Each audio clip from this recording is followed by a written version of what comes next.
Muchas bendiciones a usted que tiene este tiempo para compartir conmigo esta palabra del Señor. Quiero hablarle hoy sobre la última iglesia que encontramos en el libro de Apocalipsis, capítulo 3, la iglesia de la Odisea. Y hay un versículo muy hermoso, Apocalipsis 3:20, que dice: He aquí, yo estoy a la puerta y llamo. Si alguno oye mi voz y abre la puerta, entraré a él y cenaré con él y él conmigo. Esta es una invitación de Jesucristo para su iglesia. Esto no es para el mundo. Este versículo está relacionado con la iglesia del Señor Jesucristo. Y quiero hoy titular la reflexión bíblica bajo el tema: abrámosle de nuevo la puerta a Jesús. Hablando de la iglesia La Odisea. Esta iglesia fue fundada por Antíoco II y su nombre se debe al nombre de la esposa de este hombre. Ella se llamaba Laodice. La Odisea fue una ciudad bastante comercial, tenían mucho comercio, tenían fuerte el negocio con la banca y también vendían productos bastante fuertes, bastante caros, y todo esto hacía un intercambio comercial entre la Odisea y las regiones aledañas. Entre sus productos distintivos tenían también la vestimenta con piezas de lana negra brillante, una cosa muy cara. Y a la vez la Odisea se jactaba de tener una escuela de medicina donde habían inventado y a la vez vendían ungüentos para la sanidad de los oídos y también un colirio para la sanidad de los ojos. Esta ciudad también se caracterizaba porque recibía aguas de dos fuentes. Una, por un lado, aguas de un río, de ríos de agua fría, la cual era buena para beberla, y aguas también de otros ríos que eran aguas termales, aguas calientes. Entonces lo que ocurría que al entrar a la ciudad, las aguas de ambos ríos se fusionaban y entonces el agua se volvía tibia, algo que ya no era tan gustoso como para poderlo beber. Había también allí una iglesia cristiana posiblemente establecida por la predicación de Epafras. Encontramos esto en Colosenses 1:7, algunas referencias que nos da el apóstol Pablo, porque Epafras era discípulo de Pablo. También esta iglesia, y es aquí lo importante para nosotros, que esta iglesia, la Odisea, representa el periodo de la iglesia actual. Recordemos cómo desde Éfeso hasta Filadelfia, la iglesia de Jesucristo vino decayendo poco a poco debido a situaciones específicas que el Señor les menciona en su tiempo a través de las cartas que les envió. Pero la iglesia de la Odisea prácticamente es el resultado de toda esa decadencia espiritual que vino teniendo desde Éfeso. Y es la situación que hoy en día está representando a la iglesia de este siglo, porque la iglesia La Odisea representa el periodo del 1900 hasta este siglo XXI, y no podemos negar, a medida que estudiamos la palabra, que las características de esta iglesia son las características de la iglesia actual, y a la cual tenemos que ponerle mucha atención, mucho cuidado, mis hermanos, porque de verdad Dios tiene una queja fuerte contra su iglesia actual. Por eso nos permite tener esta palabra como advertencia para nosotros, porque lo mismo que le pasó a las iglesias anteriores es lo mismo que nos está pasando por no querer escuchar la voz de Dios. A veces la gente dice: yo me congrego, yo hago esto, hago lo otro en la iglesia, pero tristemente no está escuchando la voz de Dios y menos poniendo en práctica su palabra. ¿Cuál es la queja? ¿Quién es el que habla quejándose de esta iglesia? En primer lugar es el amén. Y el amén significa así sea. Es decir, que en él no hay duda alguna. En él no hay doble ánimo. En él es sí o no.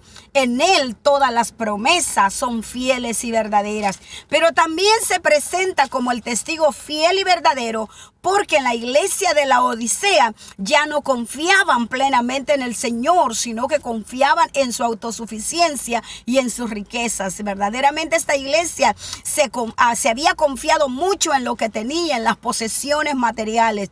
Entonces Cristo se representa aquí como el testigo fiel y verdadero porque también les dice: yo conozco sus obras, a mí nadie me lo ha venido a contar. Yo conozco que ustedes están haciendo tantas cosas en la iglesia diciendo que esto es para Dios, pero realmente yo conozco sus corazones, sé que sus corazones están lejos de mí. Así que por eso dice: yo soy el testigo fiel y verdadero. Pero también se presenta como el principio de la creación. Esto no quiere decir que Jesucristo haya sido creado, sino que está manifestando la autoridad de Jesucristo sobre toda la creación por el hecho de que Él es su creador. ¿Cuál es la queja entonces de Jesucristo contra la iglesia la Odisea? Recordemos que la característica de esta iglesia era su soberbia. Ellos decían: no necesitamos ya de Dios, no necesitamos tanto de congregarnos, estamos tan ocupados en nuestros negocios, tenemos tantas comodidades, tenemos tantas riquezas y esto es suficiente para nosotros. Estaban viviendo prácticamente consumidos por el materialismo. Y su afán era cada vez más hacerse de más y más y más riquezas, olvidando su compromiso con ellos mismos de su salvación, pero también su compromiso con Dios, de servirle, de adorarle, de alabarle. Y esto no es ajeno a la realidad actual, mis hermanos. La iglesia, mucho pueblo del Señor, fue consumido ya en el materialismo y están sus corazones puestos en hacer tesoros en la tierra. Y bien dijo el Señor en Mateo: donde quiera que esté tu tesoro, ahí estará tu corazón. Porque para muchos cristianos su tesoro está aquí en la tierra. Están viviendo como que aquí se van a quedar por la eternidad y están haciendo tantas cosas sin darse cuenta que poco a poco se van apartando del amor hacia Cristo, del amor a su obra, y han dejado de servirle y adorarle. También la Odisea significa juicio de las naciones, y hay dos formas de juicio aquí, y es, amados hermanos, lo que hoy en día estamos viendo. Vea lo que ha pasado. Los pueblos están haciendo juicio contra los pueblos, contra las leyes que los están oprimiendo, y esto está atrayendo, mis hermanos, el resultado de las protestas, olas de violencia, pueblos oprimidos por los socialistas o los capitalistas. Bueno, es nada de todo esto que estamos pasando, y justamente hoy, estos días, Dios me estaba mostrando esta realidad a través de este estudio, todos los desórdenes que se están propiciando en las ciudades. Hermanos amados, esto es parte del juicio que los mismos pueblos están haciéndole a los pueblos que los están oprimiendo. Claro, hay gente que no tiene nada que ver con las situaciones que se han dado y son los que están sufriendo esta desgracia, las consecuencias, sus negocios saqueados, ver a sus vidas afectadas. Sí, lo entendemos, amados hermanos, pero todo esto que está pasando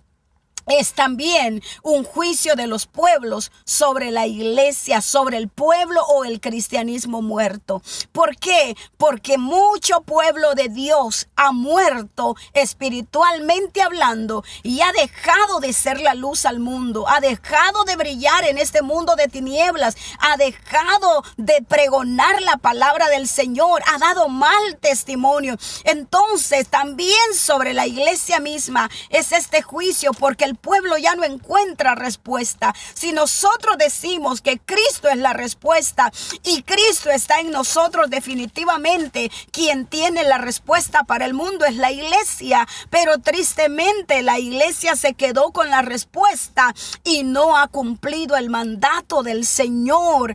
Y hablo de la mayoría, hermanos, porque sí, gracias a Dios, tenemos gente, misioneros, predicadores que siguen hablando del evangelio, siguen invitando a las almas a venir a Cristo, pero tristemente mucha congregación se olvidó de esta meta, se olvidó de este deseo del corazón de Dios y se han quedado acumulando riquezas, ahorrando para tantas cosas, olvidando realmente cuál es el propósito de la iglesia. Así que por eso Dios tiene esa queja, no solo con la Odisea, sino con la iglesia actual, porque ha sido consumida por el materialismo.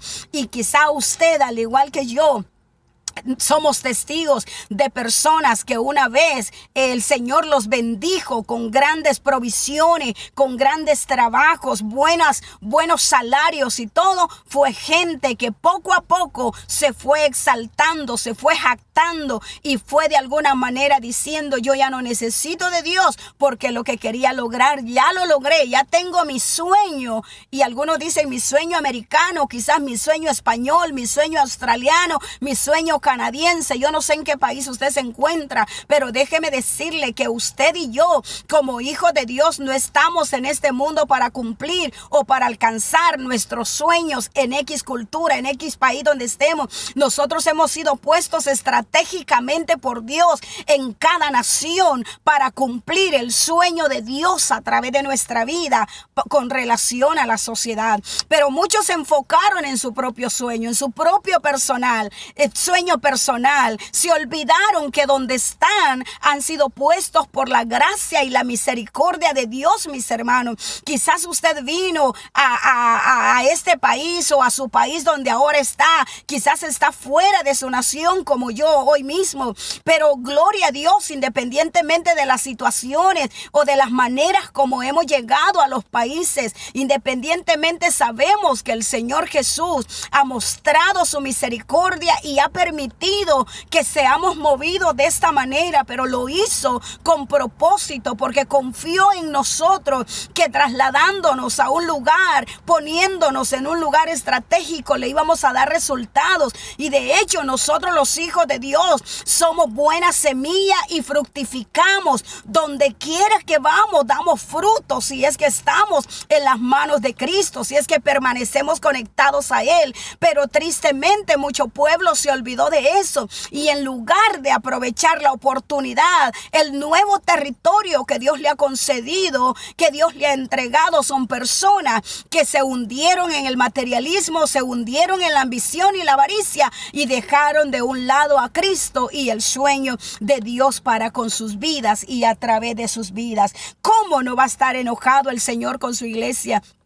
Pero más que enojado, está triste y a la vez está deseoso que su iglesia volvamos a escucharle y volvamos a retomar la confianza que Él nos ha tenido, y también empecemos a trabajar en aquello que Él ha puesto en nuestras manos. Es triste saber que en estos países hay gente que vino de nuestros pequeños países, de nuestras naciones, siendo pastores, siendo misioneros, siendo evangelistas, pero en este país ya ni siquiera se congregan, ya no quieren servirle al Señor, se olvidaron que son ministros, se olvidaron que son llamados de Dios. Así que por eso el Señor tiene esta queja contra su iglesia. Mi hermano, si tú eres alguien que dejaste de servirle al Señor, a lo mejor dices: yo en Guatemala, yo allá en Perú, yo en Brasil, yo en El Salvador, en México, yo cómo le serví al Señor desde mi niñez, yo me entregué de lleno a Él. Pero si ahora estás diciendo: no tengo tiempo, ya pasó esa etapa de mi vida en la que yo me dediqué a la obra, en la que yo trabajé para el Señor, ahora tengo que ver por mí misma, por mí mismo, te has equivocado, mi hermano, porque el Dios que te sostuvo en tu nación es el Dios que te está sosteniendo en esta nación o en la nación donde tú te encuentras. Para los hijos de Dios, las cosas las mueve el Señor. Aunque los gobiernos digan: no hay para estos, no hay para estas, el Señor mismo se encarga de abrir los cielos a favor de nosotros, para que no olvidemos cuál es nuestra meta en esta tierra, cuál es nuestra función. No nos olvidemos que tenemos un compromiso no solo espiritual, sino también moral y social delante de este pueblo que está en crisis, delante de este pueblo que está en caos. Nosotros mismos tenemos que entender cuál es el llamado de Dios para la iglesia, y yo creo que justo a tiempo viene esta amonestación de Dios a nosotros.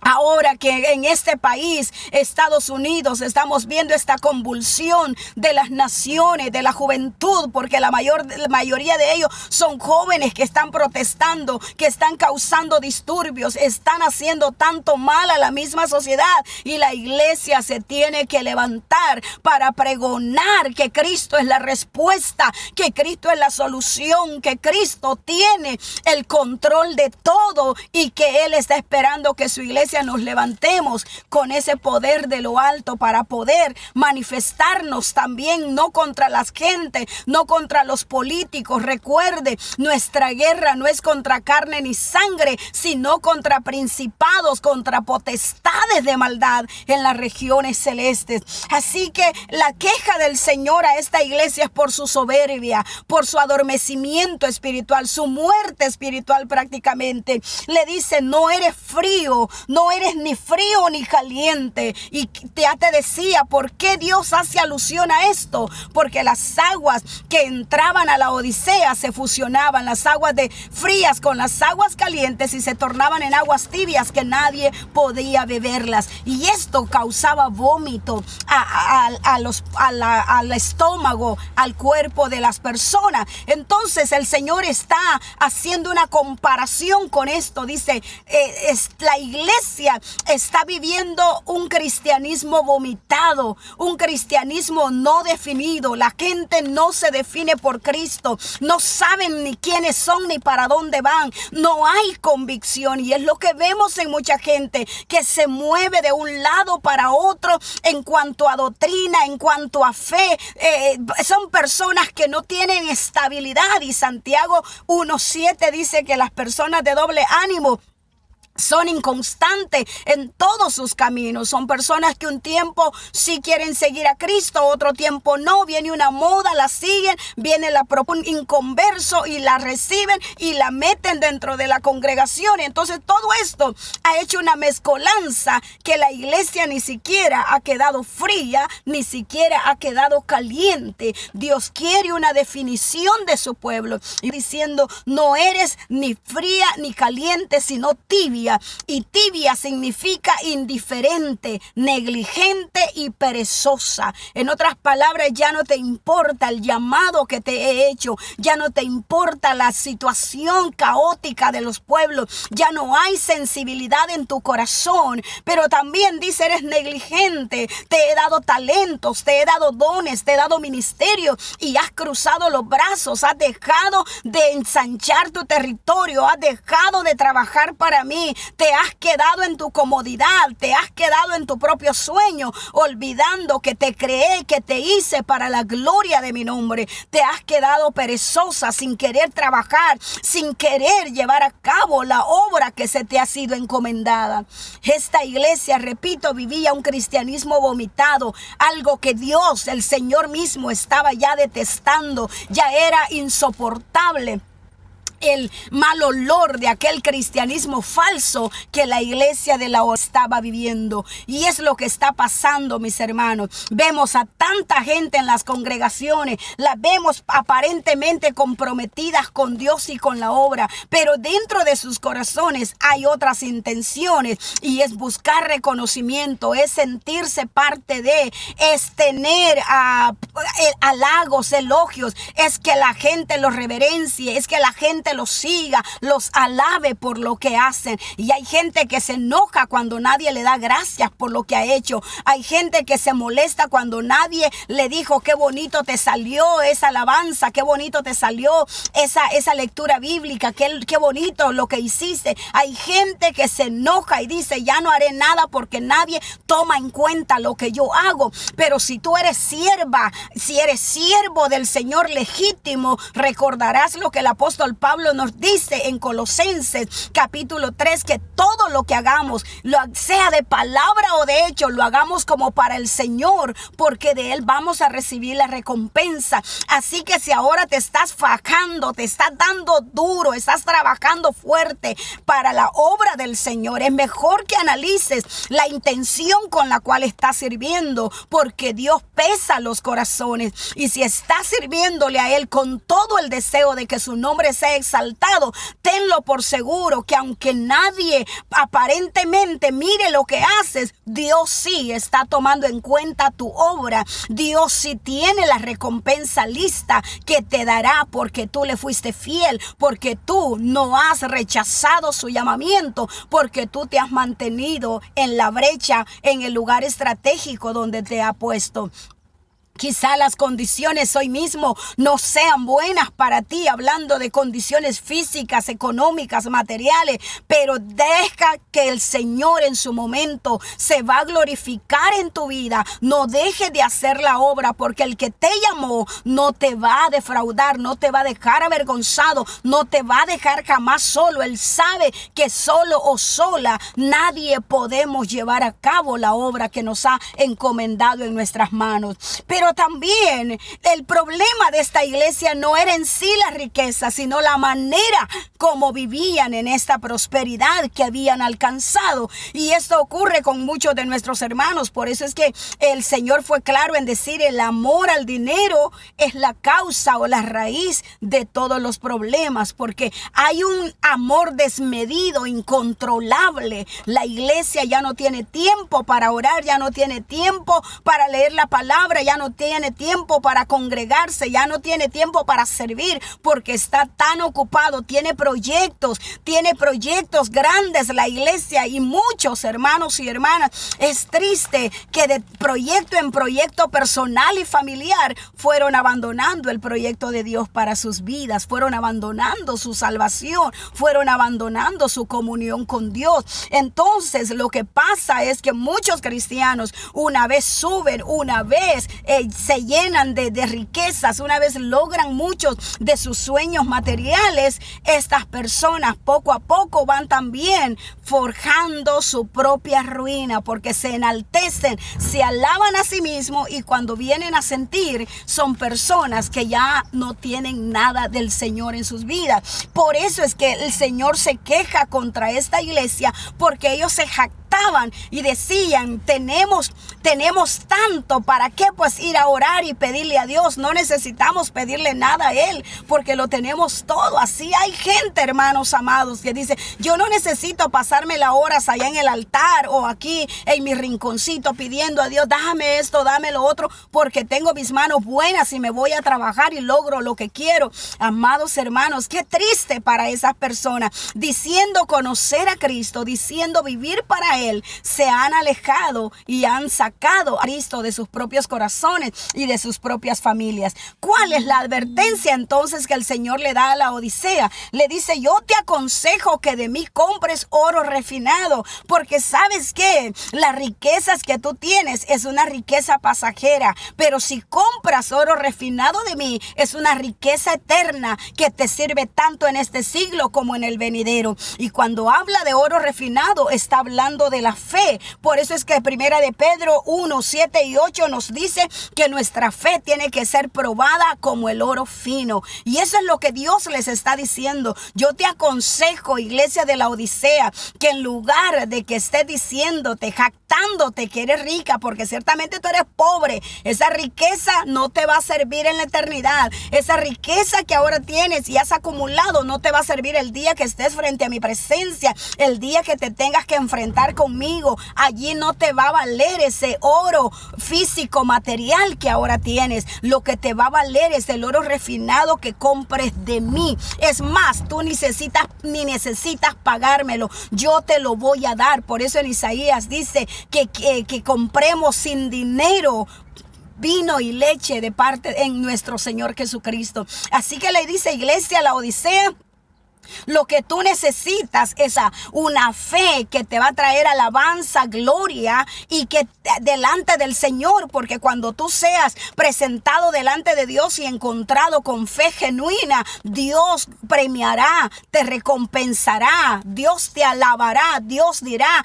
verdaderamente has sido fiel y has alcanzado mi promesa. Pero tristemente la iglesia de la Odisea no quiso nada de esta oferta de parte del Señor. También el Señor le dice: te aconsejo que de mí compres vestiduras blancas blancas para vestirte. Y esto el Señor está haciendo alusión a lo que anteriormente te decía. Ellos usaban en su vestimenta atuendos de lana negra brillante. Eran atuendos carísimos, de lujo, como quizá usted ha visto a mucha gente hoy en día con unos grandes abrigos de 500, 600 dólares de lana, y vemos de pieles y uno dice, wow, qué caros estas cosas, y ahí andan como jactándose de que tienen para comprar eso. Así era la iglesia Laodicea, era ropa de marca. Usted quizás se ha fijado, hay gente que hasta la señal o la marquita, ¿verdad? Ahí se la dejan afuera como para andar luciendo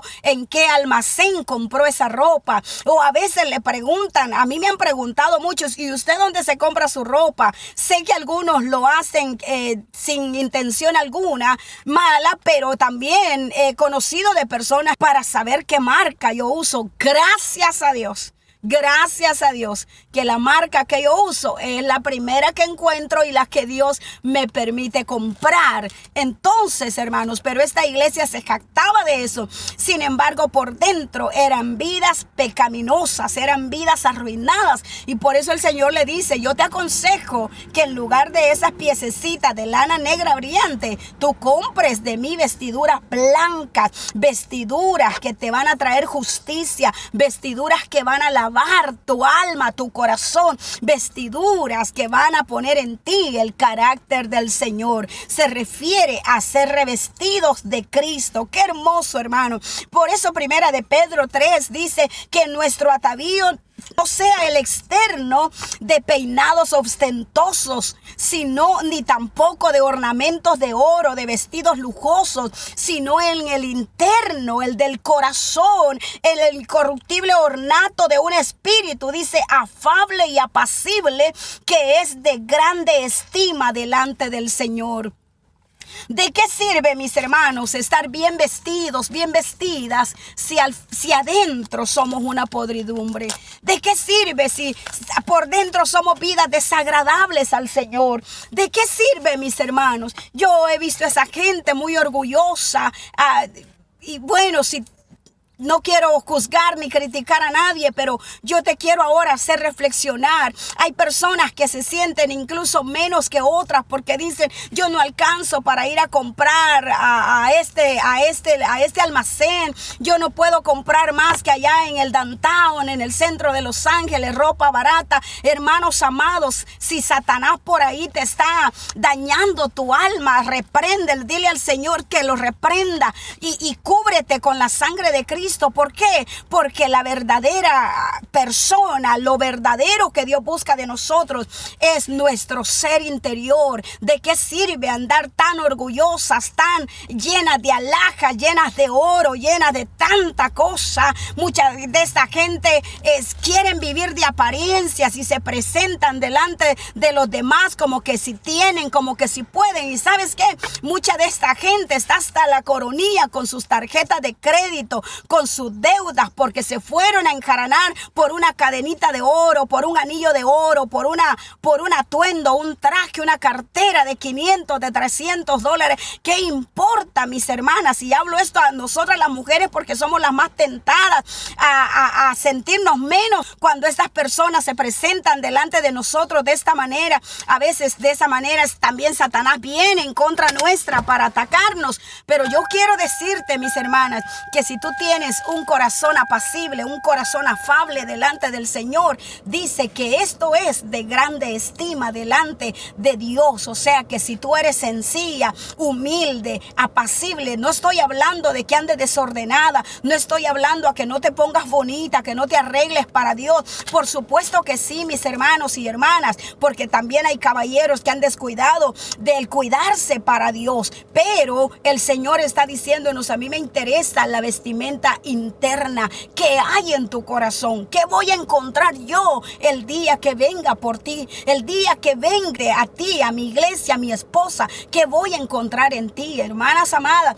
Esto es lo que tenemos que cuidar en nosotras. Y sabes una cosa, Que muchas veces la gente y la mayoría está tratando de verse bien por fuera, pero está descuidando su ser interior, y no podemos negar que de lo que hay adentro también hay afuera, hermanos. Es lo que nosotros presentamos delante de los demás. Así que si hay amabilidad en ti, si hay gozo, si hay paz, si hay esa entrega a Jesucristo, eso es lo que el mundo mirará en ti, y esto mismo te hará a ti que no descuides tu persona, que no te descuides de ti misma ni de ti mismo, porque tú y yo somos el templo del Señor. Así que es necesario entender. El Señor le dice: unge tus ojos con colirio para que veas. ¿Por qué? Porque la iglesia de la Odisea no quería ver su desnudez espiritual. Estaban viendo nomás las mansiones, las riquezas y todo lo que tenían, pero su condición espiritual no la quería conocer ni comprender. Entonces el Señor le dice: compra también, unge tus ojos con colirio para que veas. Y aquí el Señor está luciendo a ese colirio que ellos vendían para la ceguera física. De hecho, se jactaban por una escuela de medicina donde producían este colirio, pero ese colirio, ese ungüento nomás le servía para la vista física. Sin embargo, Dios le dice: yo te ofrezco un colirio que te va a abrir los ojos espirituales. Y se refiere al discernimiento espiritual. Esto solo viene del Señor. Es lo que tú necesitas, la Odisea, para que puedas ver que te has alejado del Señor. Esto, hermanos, es lo que necesita la iglesia de hoy en día, para que podamos comprender cuánto nos hemos alejado de la senda antigua, cuánto nos hemos apartado de la palabra, cuánto nos hemos alejado del verdadero evangelio que el Señor nos presentó y nos encomendó que siguiéramos predicando. Por eso dice: yo reprendo y castigo a todos los que amo. Qué hermoso que a pesar del pecado de la Odisea, Dios y Jesucristo mismo le sigue amando y le dice: yo te tengo que castigar porque ciertamente no te voy a perder, estoy amonestándote, tengo esta queja contra ti, voy a castigarte porque has desobedecido, pero mi objetivo no es alejarte de mí, sino acercarte más. Le dice: he aquí, yo estoy a la puerta y llamo. ¿Y por qué el Señor estaba a la puerta? Porque lo habían sacado de la congregación. Ya no era él el centro de adoración. El centro de adoración eran ellos mismos. Hermana, ¿qué se puso ahora? Hermana, ¿qué trabajo? ¿Cuánto ganó ahora? ¿Qué se compró ahora? Ese era el centro de atracción en la congregación. Entonces el Señor, te repito, y como te he mencionado en otras reflexiones bíblicas, el Señor donde no es apreciado no se queda, mis hermanos. Y él sentía y sabía que de la iglesia la Odisea lo habían sacado. Está tocándoles otra vez. Y el versículo que leía dice: he aquí, yo estoy a la puerta y llamo. Y llamo, si alguno, mira qué hermoso, si alguno, dice, abre la puerta. O sea, que en realidad, hermanos, Jesús ya no estaba en la congregación. Y hoy en día hay iglesias vacías, hermanos. Hay mucha gente, por supuesto, se congregan multitudes, pero no está Cristo. Están vacías de presencia de Dios. Hicieron en esas congregaciones, o lo que hacen muchas veces son solamente shows de entretenimiento para que la gente se sienta bien, para que la gente olvide sus problemas, para que la gente se relaje, pero en realidad no hay adoración para nuestro Señor Jesucristo. Así que también hay iglesias donde Jesús llega como que fuera un forastero, como alguien que nomás necesita quedarse en un hotel una noche porque tiene que continuar su camino al siguiente día. Ahí están: visítanos, Señor, hoy no sentimos nada, visítanos en este otro culto, visítanos en estos otros servicios. Pero verdaderamente, amados hermanos y hermanas, lo que la iglesia del Señor necesita no es que el Señor le visite. Necesitamos que Él permanezca con nosotros, que no se vaya de ese lugar, que se quede con nosotros día y noche, porque esa es su casa, esa es la casa que Él ha santificado para que le adoremos, para que le exaltemos. Bien, reconozcamos que nuestro corazón es su casa casa, su templo y su morada, donde Él quiere habitar continuamente. Así que necesitamos entender esto. Si Cristo ha salido de la congregación, debemos abrirle la puerta de nuevo. Si Cristo ha salido de nuestro corazón, debemos abrirle la puerta de nuevo para que Él entre, mis amados hermanos, y cumpla su propósito en nuestra vida. Pero hay mucha congregación que prescinde de Dios, ya no lo necesita. Tenemos programas bien estratégicos y muchos tienen como lema: tráigalo como pueda, que viva como quiera. El objetivo es que se quede aquí en la congregación. No les importa lo que están haciendo, no les importa la vida que la congregación llegue, no les importa. Lo que quieren es que todos estén ocupados, que todos hagan algo ahí en la iglesia, que todos digan: tengo un ministerio, tengo un privilegio. Pero no les importa si han cambiado o no han cambiado, si son la misma gente. No les importa el pecado, porque dicen: no, es que no está en fornicación, no está en adulterio. Sí, pero posiblemente es un mentiroso, es un ladrón, es un hipócrita, es un chismoso, es un calumniador. ¿Cómo es entonces que no está en pecado esa persona? Pero muchas veces esta es la gente que está ministrando, está allá dirigiendo a las congregaciones. Dime, hermano, ¿cómo el Señor no va a estar preocupado y con mucho dolor con relación a su pueblo si le hemos avergonzado, le hemos dejado frustrado muchos de sus planes para con nosotros? Entonces Él está diciendo: yo no quiero esa gente yo la vomito. Yo quiero gente santa, consagrada, gente que viva la palabra, gente que no solo sea ruido, sino que viva de acuerdo a la voluntad perfecta del Señor Jesucristo. Dice: si alguno oye mi voz. Antes Él le había hablado a la congregación en general, pero ahora está hablándole de persona a persona. Dice: la Odisea, si toda la congregación no quiere abrirme la puerta, si hay uno aunque sea. ¿Por qué? Porque la salvación y nuestra entrega hacia Dios tiene que ser individual. Quizás tú digas: es que mi esposo no quiere. Amada hermana, Dios a ti te está diciendo: abre la puerta para que yo pueda entrar. Si tú dices: es que mi esposa no quiere, pero a ti como marido te está diciendo: abre la puerta. Si has oído mi voz, abre la puerta. A ti como hijo, como hija, amados hermanos, es de manera individual el llamado. Y al que se levante y al que abre la puerta, el Señor dice: entraré y cenaré con él y él conmigo. Qué hermoso privilegio el que el Señor nos concede. Así abrimos la puerta de nuestro corazón, realmente Él se queda con nosotros. Y no podemos dudar que muchas veces hemos tenido esa experiencia maravillosa de la presencia del Señor en nuestra vida, aun cuando estamos comiendo, aun cuando estamos cocinando, cuando estamos en la lavandería, cuando estamos limpiando la casa. Hemos sentido esa presencia maravillosa del Señor en señal y confirmación de que está con nosotros, independientemente el momento, el lugar. A Dios no le interesa una mansión física, a Dios le interesa un corazón consagrado, donde Él se pueda glorificar, donde se le alabe, se le exalte y se le reconozca como el centro de adoración. Entonces, ¿cuál es la promesa que Él hace a los que venzan? Porque había un remanente fiel, como lo hay ahora, mis hermanos. Yo te aconsejo que luchemos por ser ese remanente fiel a quien Dios le dará esta promesa. Dice: le daré que se siente conmigo en mi trono, es decir, un sitio de honor a la diestra del trono de Cristo. Encontramos, hermanos, en 1 de Samuel capítulo 2 versículo 8, aquella alabanza que entonó Ana, la mamá de Samuel, diciendo: Él levanta del polvo al pobre y del muladar al menesteroso lo exalta. Mire, para hacerle sentarse con príncipes y heredar un sitio de honor. Esta es la promesa para el que venza. Va a estar sentado a la diestra del trono de Cristo. Qué hermoso honor el que nos está dando el Señor al que venzamos. Así que mi hermana, mi hermano, tenemos que levantarlos. ¿Por qué? Porque si esta iglesia de la Odisea es la que representa a esta iglesia actual, verdaderamente, hermanos, la iglesia no está lista para levantarse con el Señor.